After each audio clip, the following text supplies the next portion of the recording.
Hello ಎಲ್ಲರೂ, good morning. ನಾನಿವತ್ತು day 50 ಇವತ್ತು ನಾನು ಈಗಿದ್ನಲ್ಲ, ಸೊ ವಾಯ್ಸ್ ಸ್ವಲ್ಪ ಡಲ್ಲಾಗಿ ಕೇಳ್ತಿದೆ. ಸೊ ಫ್ರೆಂಡ್ಸ್, ಸ್ಟಾರ್ಟ್ ಮಾಡೋಣ. ನಾನು ಇವತ್ತು ಡೈಲಿ ಬ್ಲಾಗ್ನ ಫಸ್ಟ್ನೇ ವಿಡಿಯೋ. ಇವತ್ತು ನಾನು ಬೆಳಗ್ಗೆ ಸ್ಪೀಡ್ ವಾಕ್ ಮಾಡುವಂಥ ವಿಡಿಯೋನ ಹಾಕ್ತಾಯಿದ್ದೀನಿ. ಬೆಳಗ್ಗೆ 5:30 ಎದ್ದು ಹೊರಟು ಟೈಮ್ ತೋರಿಸಿದ್ನಲ್ಲ, ಅದೇ ಟೈಮು. ಫೇಕ್ ಅನ್ಕೋಬಾರ್ದಲ್ಲ, ಅದಕ್ಕೆ ಅದನ್ನು ತೋರಿಸ್ದೆ ಅಷ್ಟೇ.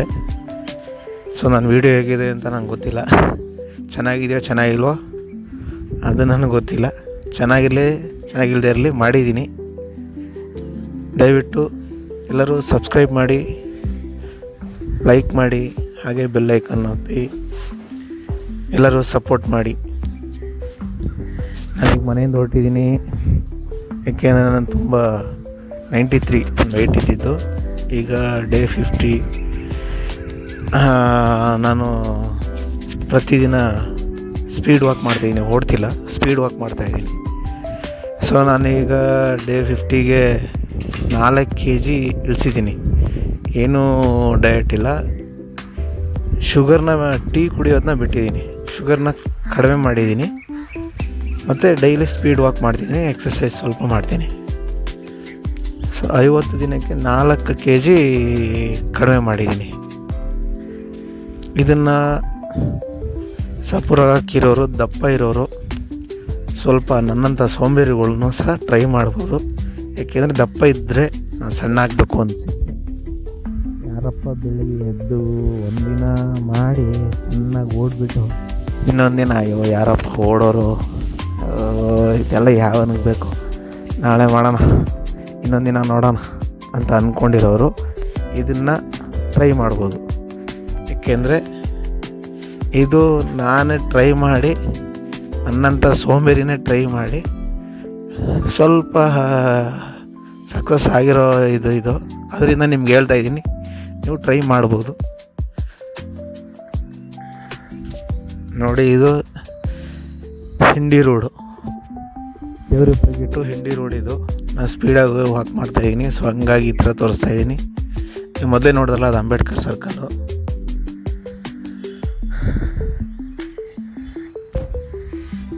ಯಾರೂ ಇಲ್ಲ. ಹಾಗೆ ಇನ್ನೊಂದು ವಿಚಾರ ಏನು ಅಂದರೆ, ಯಾರಾದರೂ ರೋಡ್ ಸೈಡಲ್ಲಿ ವಾಕ್ ಮಾಡೋವಂಥವ್ರು ದಯವಿಟ್ಟು ನೋಡ್ಕೊಂಡು ಮಾಡಿ. ಏಕೆಂದರೆ ಬೆಳಗಿನ ಜಾವದಲ್ಲಿ ತುಂಬ ವೆಹಿಕಲ್ ಬರುತ್ತೆ, ಅದು ತುಂಬ ಅಪಾಯಕಾರಿ, ಡೇಂಜರು. ಇದನ್ನು ಮಾತ್ರ ನಾನೊಂದು ಹೇಳ್ತೀನಿ, ಎಚ್ಚರಿಕೆಯಿಂದ ಮಾಡಿ ಅಷ್ಟೇ. ಯಾಕೆಂದರೆ ರೋಡಲ್ಲಿ ಮಾಡಿದ್ರೆ ಒಳ್ಳೆಯದು, ಆದರೆ ಅಷ್ಟೇ ಡೇಂಜರು. ಎಲ್ಲರೂ ನಿಮ್ಮಲ್ಲೇ ಗ್ರೌಂಡ್ ಇದ್ದರೆ, ಅಲ್ಲೇ ಪಾರ್ಕಿಂಗ್ ಇದ್ದರೆ ದಯವಿಟ್ಟು ಸ್ಪೀಡ್ ವಾಕ್ ಮಾಡಿ. ಮತ್ತು ಇನ್ನೊಂದು ವಿಚಾರ ಏನಂದರೆ, ನೀವು ಮಿನಿಮಮ್ 4 ಕಿಲೋಮೀಟರ್, ಒಂದು ಸೈಡಿಂದ 4 ಕಿಲೋಮೀಟ್ರ್ ವಾಕ್ ಮಾಡಬೇಕು, ಇನ್ನೊಂದು ಸೈಡಿಂದ 4 ಕಿಲೋಮೀಟ್ರ್ ವಾಕ್ ಮಾಡಬೇಕು.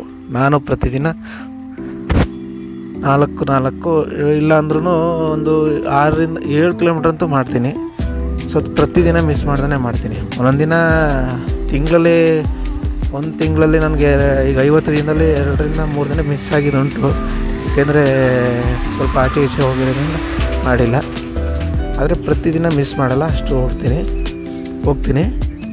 ಸೊ ಹಾಗೆ ಮತ್ತೆ ಇನ್ನೊಂದೇನೆಂದರೆ, ಸ್ವಲ್ಪ ಎಕ್ಸಸೈಸ್ ಮಾಡಬೇಕು. ಒಂದು 15 ನಿಮಿಷನಾದರೂ ಎಕ್ಸಸೈಸ್ ಮಾಡಬೇಕು. ಅಲ್ಲಿಂದ ಮನೆಗೆ ಬಂದು 1 ಲೋಟ ಬಿಸಿನೀರು ಕುಡಿದ್ದೀನಿ. ಬಿಸಿನೀರು ಅಂತೂ ತಪ್ಪೋದಿಲ್ಲ, ಬಿಸಿನೀರು ಮಿಸ್ ಮಾಡಬಾರ್ದು, ಬಿಸಿನೀರು ಕುಡೀರಿ. ಹಾಗೆ ಇನ್ನೊಂದೇನೆಂದರೆ, ನಿಮಗೆ ನೀವು ಏನಾದರೂ ನೀರು ಕುಡಿಯೋದನ್ನ ಮಿಸ್ ಮಾಡಬಾರ್ದು. ಅದಂತೂ ಖಂಡಿತ. ಹೆಚ್ಚುವರಿ ನೀರು ಕುಡಿಬೇಕು. ನೀವು ಡೈಲಿ ಏನು ಕುಡಿತಿದ್ರೋ ಅದಕ್ಕಿಂತ ಒಂದು ಸ್ವಲ್ಪ ಜಾಸ್ತಿ, ಅಂದರೆ ಮಿನಿಮಮ್ ಆದರೂ ಒಂದು 3 ಲೀಟ್ರಷ್ಟಾದರೂ ಕುಡಿಬೇಕು. ನೀರು ಕುಡಿದಷ್ಟು ಒಳ್ಳೆಯದು. ನೀರು ಜಾಸ್ತಿ ಕುಡಿತಾಯಿದ್ದೀನಿ, ಊಟನೂ ತಿನ್ನೋಕ್ಕಾಯ್ತಿಲ್ಲ, ಅದಿನ್ನೂ ಒಳ್ಳೆಯದು. ಊಟ ಸ್ವಲ್ಪ ಬಿಟ್ಟರು ನೀರು ಕುಡಿಯೋದು ಬಾಡಿಗೆ ಒಳ್ಳೆಯದು. ಊಟನೂ ತಿಂತೀನಿ, ನೀರು ಕುಡಿತೀನಿ ಅಂದರೆ ತೊಂದರೆ ಇಲ್ಲ. ನೀರು ಅಂದ್ಬಿಟ್ಟು 5 ಲೀಟ್ರ್ ಮಿನಿಮಮ್ ಬಾಡಿಗೆ ಇರೋದು, 10 ಲೀಟ್ರ್ ಕುಡಿಯೋಕ್ಕಾಗಲ್ಲ. ಹಾಗೆ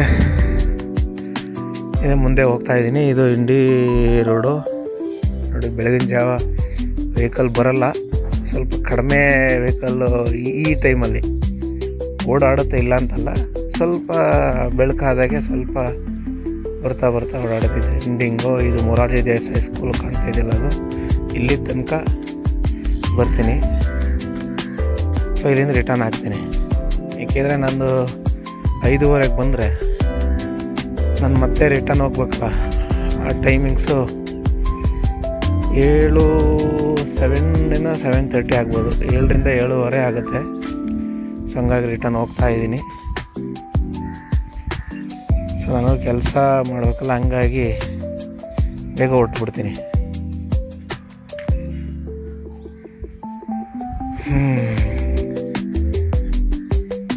ಮತ್ತು ಇನ್ನೊಂದು ವಿಚಾರ ಏನಂದರೆ, ಯಾರು ಫುಲ್ಲು ನಾನು ಊಟ ಬಿಟ್ಟು ಇನ್ನೊಂದು ಮಾಡಿ ಡಯಟ್ ಮಾಡಿ ಸಣ್ಣ ಆಗ್ತೀನಿ, ಕೆಲವರು ಮಾಡಿ ಆಗಿರ್ಬೋದು, ಆದರೆ ಕೆಲವ್ರಿಗೆ ಅದಾಗದೇ ಇರ್ಬೋದು. ಊಟ ಬಿಟ್ಟರೆ ಸ್ವಲ್ಪ ಕಷ್ಟನೇ, ಯಾಕೆಂದರೆ ಅದು ಗ್ಯಾಸ್ಟ್ರಿಕ್ ಆಗಿ ಹೆಲ್ತ್ ಹಾಳಾಗುತ್ತೆ. ಸೊ ಹಂಗಾಗಿ ಏನಂದರೆ, ಊಟ ಬಿಡೋದ್ರಿಂದ ಇದಾಗೋದಾದರೆ ಆಗೋದಿಲ್ಲ. ಸೊ ನೀವು ಊಟ ಕಡಿಮೆ ಮಾಡಿ, ತೊಂದರೆ ಇಲ್ಲ. ಏನು ಡೈಲಿ ಹೆಚ್ಚುವರಿ ತಿಂತಿದ್ರಿ ಅದನ್ನ ಕ್ವಾಂಟಿಟಿನ ಕಡಿಮೆ ಮಾಡ್ತಾ ಬಂದರೆ ಇನ್ನೂ ಒಳ್ಳೆಯದು. ನೀವು ಡೈಲಿ ಅದೇ ತಿಂದು ಈಗ ಬೆಳಗ್ಗೆ ವಾಕ್ ಮಾಡಿ ಒಂದು ಅರ್ಧ ಗಂಟೆ ಬಿಟ್ಟು ಟೀ ಕುಡಿದು ಚಹಾ ಕುಡಿದು ಮತ್ತು ನಾನು ಇನ್ನು 9 ಗಂಟೆ 10 ಗಂಟೆಗೆ ಊಟ ಮಾಡಿ ಮತ್ತೆ ಚಹಾ ಕುಡಿದು ಆಮೇಲೆ ದಮ್ ಹೊಡಿಯೋರು, ಹಂಗೆ ಒಂದು ದಮ್ ಹೊಡೆದು ಅದು ಏನಾಗುತ್ತೆ ಬಾಡಿಗೆ, ಅದು ನಾವು ಏನಂದರೆ ತಿನ್ನೋದನ್ನು ಕರಗ್ಸೋಕೆ ಓಡಾಡೋಕ್ಕಾಗಿರುತ್ತೆ ಅಷ್ಟೇ. ಯಾಕೆಂದರೆ ಡೈಲಿ ರನ್ನಿಂಗ್ ಮಾಡಿ ಮಾಡೋವಂಥವ್ರಿಗೆ ಏನಾಗಿದೆ ನಂಗೆ ಗೊತ್ತಿಲ್ಲ. ಸೊ ಈ ಥರ ಲೆಕ್ಕಾಚಾರದಲ್ಲಿ ಮಾಡೋರಿಗೆ ಸ್ವಲ್ಪ ಬೆನಿಫಿಟ್ ಆಗೋದು ಕಡಿಮೆ, ನನ್ನ ಅನಿಸಿಕೆ ಪ್ರಕಾರ.